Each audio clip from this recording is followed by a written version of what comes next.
Hi, everyone. It's Christina TnT, your host of TnT Talks, bringing you 20-minute conversations to ignite motivation in life and business through the COVID-19 crisis and beyond. Today, we have Shannon Hinderberger, an amazing friend of mine who I'm so excited to have on. And Shannon, do you want to tell everyone a little bit about yourself and kind of what you're doing? Yep. So I am a digital marketing consultant. I work with small businesses and I execute their digital marketing strategy. And I also coach small businesses and entrepreneurs how to do it themselves in, I used to say 10 hours a month, but I'm finding that some people can get it done in 5 and some people need to get it done in 15. So get it done themselves in a timely manner to teach them to be consistent and confident in what they're posting online and on their website. So that's what I do. Yeah, and I've followed you for a couple years now, and I know that it's just so inspiring to see what you do and what your clients are able to turn around and accomplish. So I know I jumped on board and got into one of your programs. It's been amazing. I've seen a huge change already. So thank you. Oh, yay. I'm going to use that. Good, good. And okay, so being on social media, you're already working very digitally and virtual from home. I know you have a home office. So what kind of challenges have you seen come across your pipeline? Yeah. So I work with my there's two folds to this. For me personally, I either work in this space that you see right now, or I work at the Haven Co-working. My husband works from home also, and so I would go to the Haven in the mornings and get most of my work done, and then come home and get some little odds and ends done. So with that happening, with everything that's been happening with COVID-19 and the kids being home, I've had to pause my membership at the co-working space to be home for my kids. And now I've had to block specific times in my day to work on client work and my coaching clients. I had to kind of move my coaching clients to the afternoon and work with my clients in the morning. And then I had to build in some time to also help my kids with their schoolwork during the day. So it's been a little stressful, but we're in a rhythm now.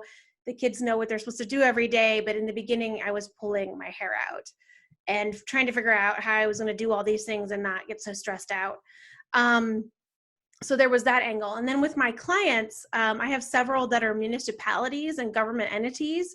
And the amount of information that we had to get out there, I had to always be like available to them.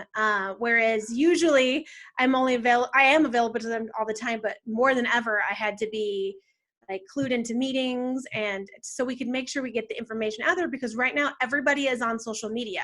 Everybody is getting their information from somebody's getting their information from Facebook is where they're mostly getting it from. They're getting their happy news from Instagram, and they're getting on TikTok right now, and they're doing funny things. So the Facebook part, we've seen a huge like upswing in Facebook usage. So those clients that really rely on Facebook are really relying on me to make sure the information's out there, and also to monitor comments. One of my clients is getting 300 comments a day.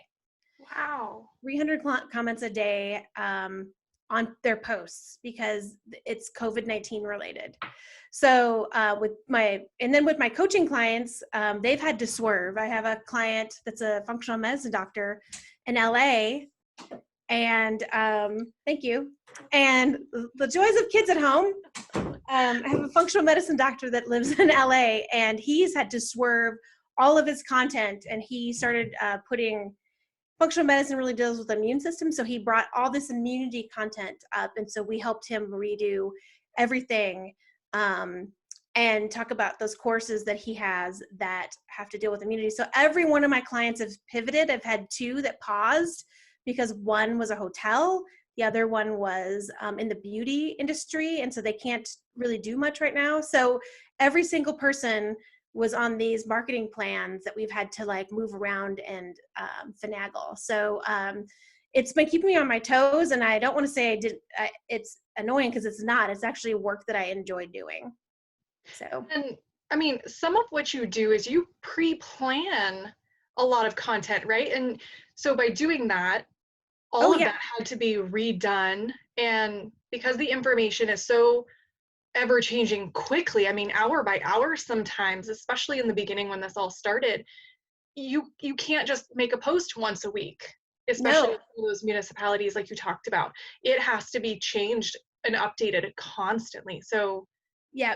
So one thing we did do was we basically paused everything that we had pre-scheduled for every one of my clients, and we evaluated like what still kind of spoke in this time and what didn't. And we paused probably about 80% of the content we were running. And then when we went into schedule April, we thought about what kind of information can we pre-schedule that is helpful to their end users. Things like where you can go get school lunch, where there's Wi-Fi on a bus, what are things we can remind them about. And then, we also wanted to share happy things that have happened. And so we started gathering that information. View from their home was another thing. Every Friday, one of my clients is like, take a picture of your backyard, take a picture of your workspace, show us how you're dealing at home. Show us the kids working along with their online school. So we wanted to also share the happy points of what's happening instead of doom and gloom all the time. And that was what I was saying. People are searching out the happy things, and you shouldn't go dark, and you should continue with your posting. And showing behind the scenes. So one of my clients has a meeting that meets every month. They moved their meeting that they did broadcast on their website. They moved it to Facebook and showed them all in Zoom. So the public can see what was happening. So that was key for that client. But everybody had to swerve. Everybody had to, either the hotel and the beauty consultant, they had to pause because they can't do anything right now. So I gave them things to do while they're paused to kind of get ready for when they go back online. So everybody was different. It was actually, it was stressful, but at the same time, it was really rewarding. Yeah, and you had to be quick to stay ahead of this. What? With kids home. Yes. Yeah, and I know you have two? I have two. Yep, 8 and 12. As you saw, somebody came in and gave me a box, even though I told them, don't come in. So mine knocked on the door earlier. I was like, no, just go away. Go away. So I forgot about that you were working at the Haven and having that space. So definitely I understand the working from home with the kids here and husbands and everything. What changes have you been able to make? You said you were time blocking and some things. Tell us a little bit about the home structure, because I know that a lot of people are facing that same thing. So I prepare the night before. I look to see so I have a middle schooler, and they have things due every day. Maybe some of the classes have it due on Friday, but some classes have things they have to do every day. And so I just look through the homework with my son, and we make a schedule for the next day, and we block out 3 hours for him to work on it. And the first week I had to really get on him about doing it. And now he knows, like, I have to do these 4 classes today and turn this homework in. And now it's like, he doesn't even come ask me anymore. He just follows down the list, and he works and makes the list with me. And then my 8-year-old, they give them a packet every 10 days. And so I don't make her do the whole packet, but I just pick out items that she really needs to work on. And I go through with her, like, do pages, 69, 71, and 73, and then work on your spelling, and then do your math app. And then you can mark them off when you're done. And then I kind of give them an incentive every day too. So, like, we'll go for a walk, or we can have a treat, or I've been trying to, if you guys don't complain about doing homework for like 3 weeks, maybe I can go buy you something special at Fred Meyer. So I've been like giving them little rewards for all the hard work they're doing. And the first week was a little hairy, but they know at 9 o'clock they have to get on with teachers. They know how to get on with those teachers, and there's been minimal bothering of me. Usually they'll come in and say, we live right next to an elementary school, so they walk over to there for lunch every day, and they grab their lunch. So it's usually about 12:30 they're done. And so they've been pretty self-sufficient, but it took some time to get there. And then with my work, I block out the mornings to work on my strategy clients. I actually designate them a day. So each one gets a day. They will send things in that need to be done on the fly. But They know they have a specific block of time. If I need to get it done right away, I'll get it done. But if not, it will hold till Thursday, for that 2-hour block. And then with my coaching clients, I just put them all towards the afternoon because I'm more productive in the morning. So I know I'm more productive in the morning. So I moved the coaching clients where I have to teach one-on-one or in a group setting to the afternoon so I can have that focus time in the morning. That's awesome. It sounds like you definitely found a good rhythm. I found a good rhythm. It's been working so far. So we'll see. Wouldn't it be nice if kids realize like you only have to be in school for 3 hours versus a full 8 if you just get your stuff done? And it's actually better this way. Yeah. And then most of my son's stuff is due Friday, but he knows on Monday. And I'm just like, get it done on Monday. And then you don't have to do school on Friday. He does have to meet with a math teacher on Friday, but the only thing he would have to do on Friday is meet with that one teacher. And so it's actually teaching him time blocking at almost 12. That's amazing. I know that Crook County has talked about having this implemented next year, actually, as a potential opportunity for families who may want to only have their kids in part-time and allow them to do some of their work at home now that we're all figuring it out that it can be done like this. Yeah, I would be totally fine with my son doing that. Yeah. I don't know about my 8-year-old, but my 12-year-old definitely could do it on his own. So, and he has some challenges. He's on an IEP, so he has some accommodations to classes. But the first 2 weeks were rough, but now he's in a rhythm. He knows what to expect, and he loves routine. So, I think we all do. Yeah. So, what are some other recommendations? I hear the time blocking and routine is definitely it keeps coming up in these interviews, and you've mentioned it a few times. What are some other recommendations you have for our audience on how to manage right now as we go forward? So time blocking is key if you're a consultant and you have kids home. On the marketing side, I have some suggestions too. On the marketing side, everybody seems to think going silent is the best key, and actually it's not. It will hurt you. So even if your business is shut down, so if you are one of those non-essential companies that shut down, you could do things like show behind the scenes to stay top of mind. This is a thing that a lot of us should be doing, but showing a little bit of behind the scenes on your social media and on your website of what you're doing right now will help you in the long run, and kind of documenting that, and really focus on your audience and what they want, and really not about you is key. I always say serving your audience is the number one goal you have, and for people to learn about you. And then also something that's key is just embracing uncertainty, because we don't know when things are going to open back up. So just remain calm about it. So the number one thing I always say is just don't go dark. You have something to share and people want to hear from you. And if you need help, ask for it. There's plenty of resources out there for people. But definitely, like, if you need help with something, ask, because there's just people willing to help you right now. So maintaining positivity online is really important too, because I know there are always people who are really negative online, but right now it's kind of just started flooding. Yes. So I had to just stop looking at social media. I post content and everything like that and respond to comments and things, but the scrolling, I can't. Yeah. So that stresses me out. I definitely have advice on that.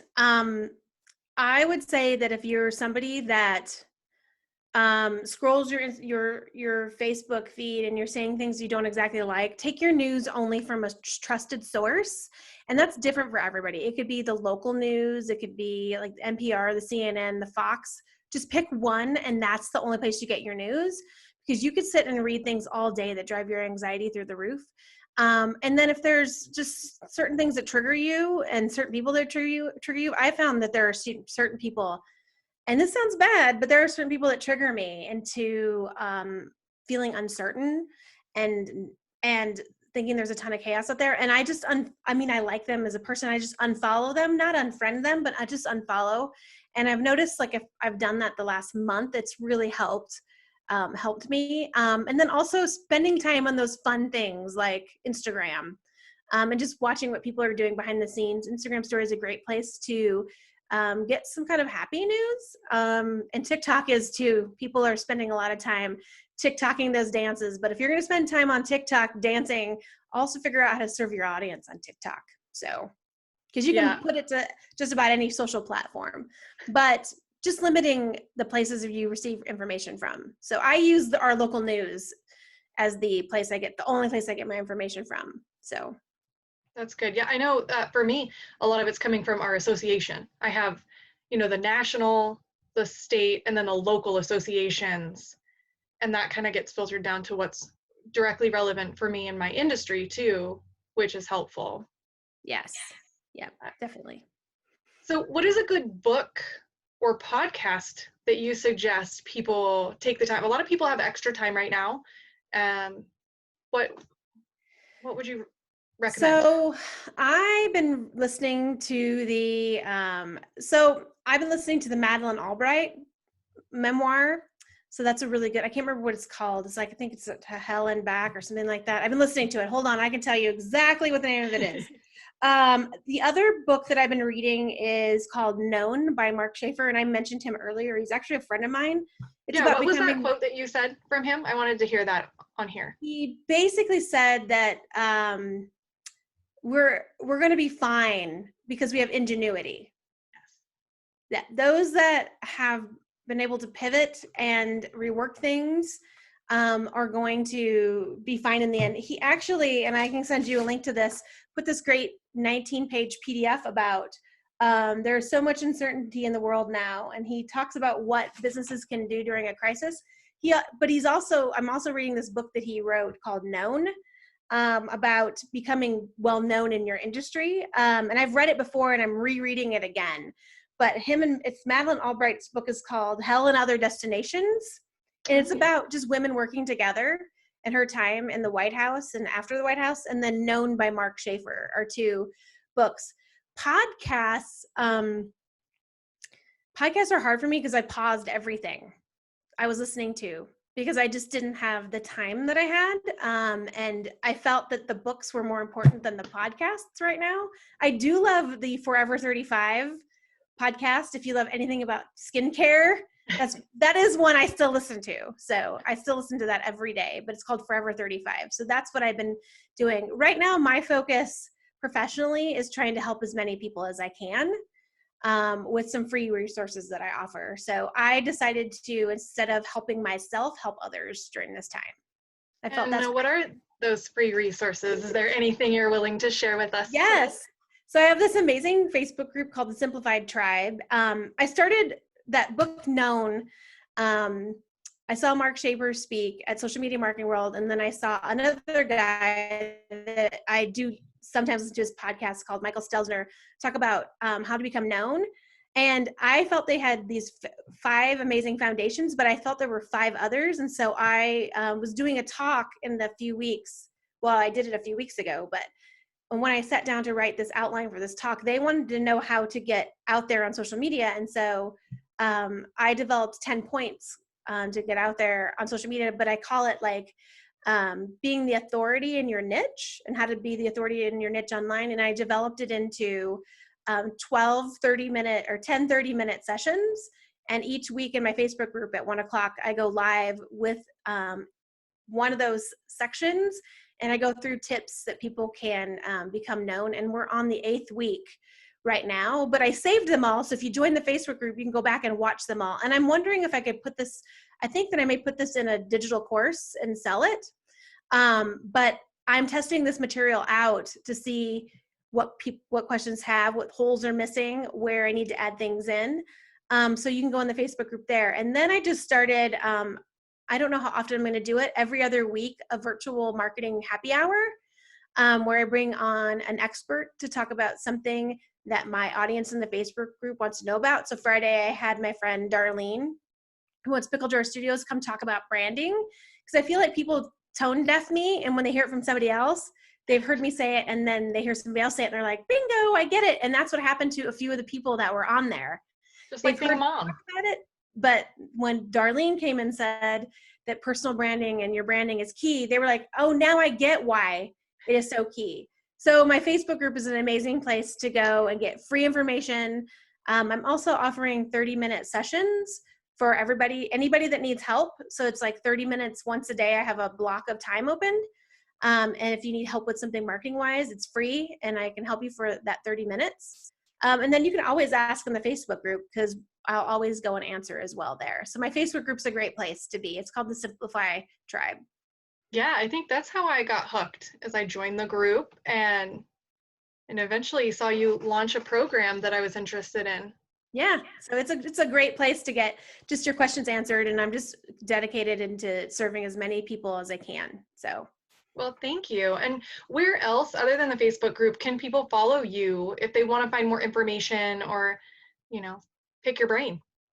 Shannon Lee Strategy on Instagram is the best place to follow me. I love Instagram. You can find me at Shan Lee on Twitter, and then Shannon Lee Strategy is my business name on Facebook.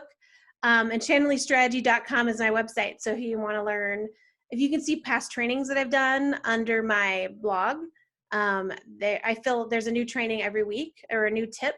And on Instagram, you can see those tips too every Tuesday. I drop them every Tuesday morning. So I'm just there to serve people and help them through this time and when we're out of this time too. So. And you are extremely helpful. I know I've been watching your videos, like I said, for a few years, and it's always great just to have coffee and it's like I'm sitting there with you and I get all kinds of great ideas and information. So that's the goals that makes you feel like we're having a conversation. So thank you for saying that. Yeah. Well, Shannon, thank you so much for joining us today. I really appreciate all of the information that you've given, and I can't wait to share it with everybody. Thank you. Thank you for the opportunity, and thank you for being an amazing student. Yeah, I've been trying, so I know sometimes I miss things, but I get caught up. That's one thing I do enjoy about the program too, is that there's that opportunity. It's recorded and I can go back if I miss it or anything like that, because we all work and Yep. Sometimes things happen. Yep, sometimes things do happen. Kids cutting their fingers. Oh yeah, exactly. All right, everyone. Thank you again so much for tuning in today. I'm Christina TnT, your host, and be sure to subscribe and hit like so that you can get notified next time the interviews come up. Bye.